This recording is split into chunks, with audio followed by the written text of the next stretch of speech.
The Guardian newspaper revealed the source of its explosive series on the NSA to be a 29-year-old former CIA technical assistant named Edward Snowden.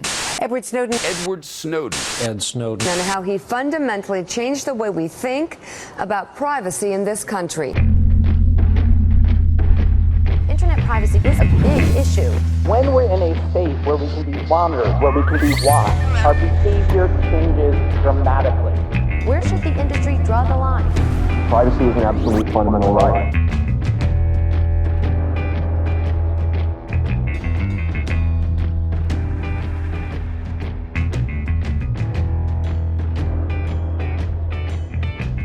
Privacy matters because we all need a margin of discretion around our lives so that we can exercise some control over them. The fact of the matter is that we've already long ago given up much of our privacy as soon as we started to email and use mobile telephones.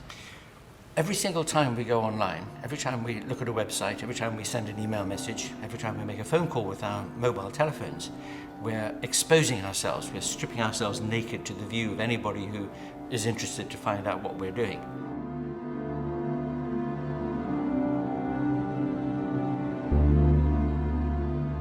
There are a variety of threats to privacy online. The worst case scenario would be when information about a person is collected by a large, powerful institution, whether public or private, whether government or corporate, in a way that is used profoundly to their disadvantage.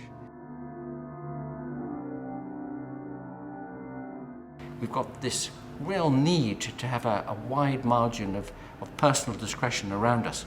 And if other people know what's going on in our thoughts and in our personal records and communications, they've invaded that margin and they've made it less easy for us to control our own lives. Documents obtained by the Washington Post indicate that the National Security Agency is collecting billions of records a day to track mobile phone users around the world.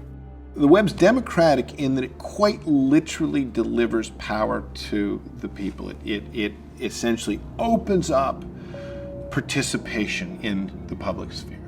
If by democracy, though, you don't just mean engagement and participation and availability to be part of the public sphere, but you mean the contending of political ideas in such a way that an outcome is reached and it balances the rights of the minority with the rights of the majority, the web is not democratic at all. Well, censorship is a kind of a blockage in the roads. It's like putting up a wall saying messages can't get through. Many countries censor the net, but China has by far the most impressive censorship program. It employs more than 30,000 internet police. They even export cyber surveillance technology to Cuba, Zimbabwe and Belarus. It's called the Great Firewall of China.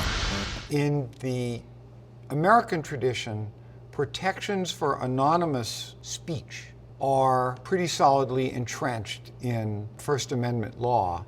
And in a way, the ability to speak and be heard separate from your identity is important, especially in extreme political cases, where there could be repercussions to free speech. Missing in action, one of China's best-known contemporary artists, Ai Weiwei, was detained by authorities in April. He could face tax evasion charges, but those who know him say he's being targeted for his outspoken political views. They call him I Shen online, I God. That's a very dangerous description in China. He basically sticks his thumb in the eye of the Chinese government. And what's his weapon? Social media, the internet, the blogosphere, and Twitter.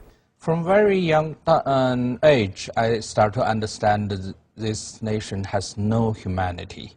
They crash down everybody who has different opinions, not even different opinions, just a different attitude. You can cost your life.